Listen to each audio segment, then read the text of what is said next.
fanfiction. Something I've got quite a lot of experience with. There's currently tens of thousands of fanfictions about me, which I still find wild. What am I up to in all of those universes? Am I still dying? I swear I was dying in a lot of those. And let's not mention any sunburn or hamsters. Anyway, I've always been pretty chill, Phil, about the fanfic out there, and I think there's a little secret reason for that. I am one of you. I used to write my own fanfiction, and not only that, some of it was gay. M/M.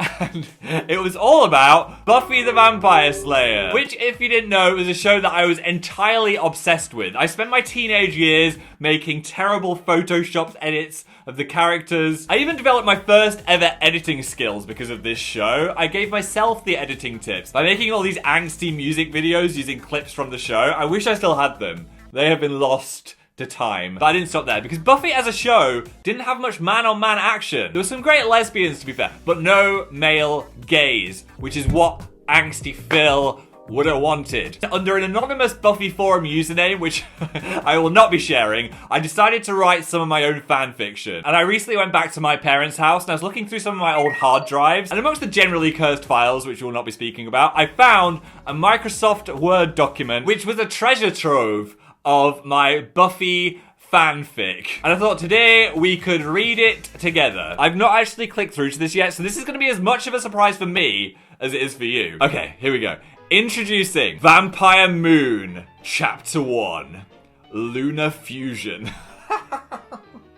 That's already giving some clues what it's going to be about. I think we're going to have some Twilight vibes here. M/M, the male with the male. Spike and Oz. Ooh, Spike and Oz. That is a very tropical mix. You wouldn't normally see those two in a room together. Don't worry, for anyone that hasn't watched the show, I'm going to give you context as we go along. So firstly, we have Oz. He's a 5'5" ginger lad, sometimes dyed his hair black. I related to him. Lead guitarist in the band, introverted, doesn't speak much, and also sadly got bitten by a werewolf. So once every full moon, he transforms into an uncontrollable, bloodthirsty wolf boy that didn't actually look that much like a wolf. Spike! He's sexy, he's blonde, he's a vampire. Is he a good guy? Not really. I'd say he swings from chaotic evil to chaotic mid. They live in Sunnydale with Buffy and friends. I'm assuming this is set around season 4 when everyone's gone to college. Okay, alright, okay.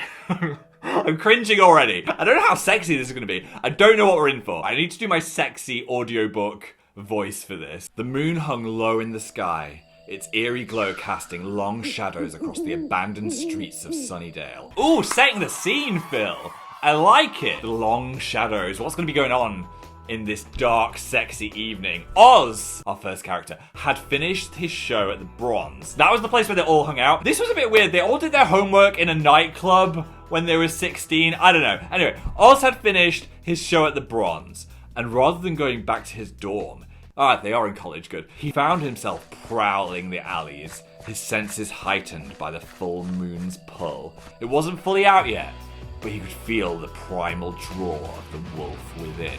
He's not ready to turn, but he's getting the animalistic instincts of a wolf boy ready to pop. Oh, he could feel the beast within him stirring, yearning to be unleashed. Oh, Philly! No!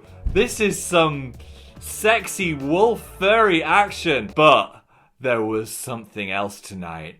Something that set his instincts on edge. Spike. It never didn't say they were bi in the show. I'm just saying, this could be canon. The vampire had always been a wild card, unpredictable and dangerous. But there was a magnetism between them, a primal attraction that Oz couldn't deny. Ooh, he's already letting his feelings be known. I wonder if they're reciprocated, or if it's just going to be a wolf boy on vampire crush. I don't know what's going to happen. What was it called? Vampire Moon. Right, yeah, something's going down. Hopefully he won't be mooning the vampire. And tonight, under the watchful eye of the moon, that attraction would lead them down a path neither could have foreseen. Ooh, that was a good opener. I'm in. I'm fully in. I want 800 chapters. Oz found him lurking in the shadows, his eyes gleaming with hunger. That's me when I see some popcorn. How do your eyes gleam? They go, There was a hunger in his eyes that mirrored Oz's own, a hunger for power and control. Without a word, Oz moved closer, his heart pounding in his chest. Oh, the tension! Spike. Oz breathed. He breathed Spike. He went, Spike. Spike. His voice low and husky with desire. Oh, Spike. Oh, that's it. Spike. What are you doing here? Spike smirked. Oh, Spike's got a very British accent, by the way. I never think I'm that British, so I'm gonna ham it up a bit for Spike. His fangs glinting in the moonlight. Just out for a stroll, love. Fancy some company? Oz hesitated for a moment, the beast within him urging him to run. He knew Spike could kill him instantly without setting off the government chip nestled in his brain. Okay, context! Context time! Spike got kidnapped by an underground lab called the Initiative that put a chip in his brain that meant he could not attack humans, but he could still attack demons. And Oz, as he's a werewolf, could be killed by Spike. But there was something about Spike, something that drew him in, despite the danger. With a nod, he stepped closer, his pulse quickening with anticipation. Sure, Oz said, his voice barely above a whisper. He loves whispering, doesn't he, Oz? Sure. Why not? I'm feeling the gay sexual tension. And before I read any more, if you've been writing some smutty erotic fanfic, you might want to protect your browsing history. And thank you to the lovely sponsor of today's video, NordVPN. You can do just that. Speaking of fanfiction, I don't think I can beat Dan's fanfic about NordVPN in the last gaming video. And then they saw it. A soft blue curve, a piercing shaft of white cutting through all the anger, all the frustration. NordVPN. Oh. The words on the site felt like a sensual caress on the skin. And if you're intrigued, Nord is a little browsing buddy that protects your data, protects you from malware, lets you switch up your location for streaming joy in other countries. What's on Japanese Netflix? Time to find out. It's also the speediest VPN out there, and with one account, you can have it on your computer and your phone at the same time. If you want to grab my special deal and get 4 months extra for free, that's a lot of months, go to nordvpn.com/amazingphil. You can click the link below and grab the deal while it's still here. Thanks, Nord. They entered a graveyard, and Spike started to point to graves of nobles he had killed over 100 years ago. Yeah, Spike's really old. That one owed me bloody money. He tasted delicious. He was hot and also tasted delicious. Ooh, he was hot. This is actually a huge age gap, right? Spike's about 150. He's a vampire. Oz is about 22. He's like a vampire great-great-great-great-great-great-great-granddad dilf. Oz couldn't help but notice Spike was only pointing out the graves of guys he'd killed. But this talk of another guy being hot awakened something he had within himself too. Oh, I'm a bit disturbed this awakened within him while talking about murdering other men, but we're gonna continue nonetheless. Oz had experimented with a few guys, but it had been a while since he'd felt that draw. Was it the moon? Just the moon is beaming gay vibes at all of us and we didn't even know. I feel like I've said moon a lot in this story already. Have a non-alcoholic shot every time I say moon. Was it Spike's charisma or was it both? Something was pulling him towards the 200-year-old vampire. They reached a clearing and the moon got even higher in the sky. What? Just reach a clearing and the moon goes, whoop! Getting a bit prickly there, hamster boy. Spike grinned. Oh, is this a self-insert fic? I was called hamster boy at school. I wanted to be Oz. Bite me, granddaddy. I have an hour or so left, Oz replied. Oh, it's like an hour before he turns into a werewolf. The moon is not thick enough to transform him just yet. Oh, shame to ruin those jeans when you rip out of them. Oh, Spike.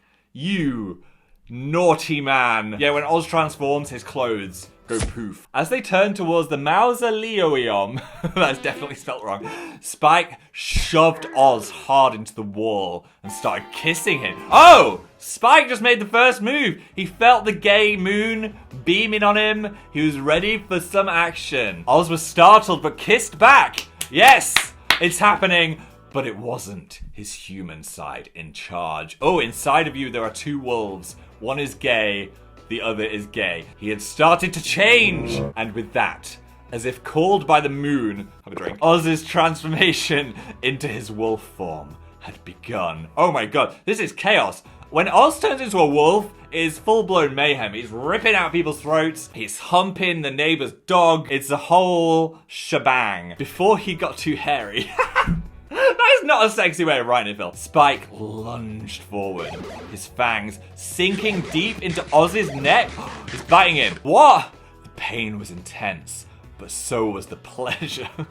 As Oz felt himself being consumed by the darkness. Oh my gosh, this is getting kinky. But as Spike drank the band member's blood, Pete Wentz is in the graveyard, kneeling, sorry. Oz felt his body contort and twist, his bones shifting and reshaping themselves into something new and terrible. When Spike finally pulled away, Oz was no longer just a werewolf. He was something more. He was a vampire wolf. Oh my god, I was obsessed with this idea. Vampire, why did they never do vampire wolves? That would have been so cool. Like, what happens if a vampire bites a werewolf? That's why I wrote this. I remember it. I wanted there to be a story about a vampire wolf, and they never did it. And I made it gay. He was a vampire wolf. Something new. Something exciting. His fur was now a dark shade of midnight black. I mean, how dark can midnight black get? Surely that is the darkest shade. Sleek and shimmering in the moonlight. Again with the moon, his eyes shone a fiery gold. His eyes glowed with an otherworldly light, brighter than the moon. Stop writing moon! Phil! This is so good, but you've said moon 87 times. And his fangs were longer and sharper than ever before, gleaming with a deadly beauty. What? What have you done to me? Oz gasped, his voice a mix of fear and wonder. Oh, he likes it. Spike grinned, his eyes burning with triumph. There's a lot of eyes in this. I've given you what you always wanted, mate. Power, strength, immortality. I guess with a furry twist. Early in there with the furry action. Oz howled up to the full moon. Oh, oh, oh! His eyes turned a crimson red. Oh my god, this new form of evil was consuming him. His still bareback. Right, okay, we're good. Started to split. And deep crimson wings sprouted from between his shoulder blades. Wings! He grew wings. I feel like I ruined it with the wings. No vampires in Buffy have wings. Oh, bloody hell, what is that? Spike shrieked as Oz's new wings started to flap. Flap! Like a little pigeon. Flap is such an unsexy word there. I could have said unsheath. Stretched to his full wingspan. And as the moon shone down upon them, causing its eerie light over their twisted forms, Spike and Oz embraced their new existence, bound together by the primal forces that had brought them together. I've got the chills. Before they could share another moment, Oz took flight. It sounds like a plane. He departed runway 3 at LAX. That's it. End of chapter 1. Wow. That was amazing. Phil. Amazing, Phil. I said the thing. That had tension. That had surprise wings. It had gay, furry lust. I was in that. I don't know about you guys. I really enjoyed chapter 1. There is a chapter 2. So if you want to hear more of this, give me a thumbs up. I don't know how safe for work it will be, knowing how angsty I was as a young Buffy fan. I'm sure more plot twists will await us. See, I thought I'd find that more cringy. I was just invested. I just can't cringe at something so creative and beautiful. So this is what I think. Fan fiction, as long as you're not being too creepy with it, because there's a line. Everyone knows what those lines are. Don't cross the line. I think it's a great way for people to express their creativity and also read more, because it's hard to get people to read nowadays. And if you're reading a fanfic, that is increasing your attention span a lot more than a TikTok. So I don't think it's a bad thing. I think obviously the lines are blurred a bit when you're writing about real people, and each individual might feel different levels of comfort about the fact that they're being shipped with a fictional character or another YouTuber. I think that's more of a strange grey area. But for me, if you're not being too weird, I'm alright with it. And if you want to keep your fanfic private, why not get NordVPN for 4 months extra for free? Click the link below, nordvpn.com/amazingphil. Thanks for sponsoring me, Nord, and thank you for watching this video. Go check out the gaming channel as well. Me and Dan did a dining table reveal and made some mocktails. It was a whole experience. So if you want to watch that, it's here. Have a lovely rest of the day. And if you're a horny werewolf, try not to get bitten by a vampire, as you might fly off into the moon. Goodbye.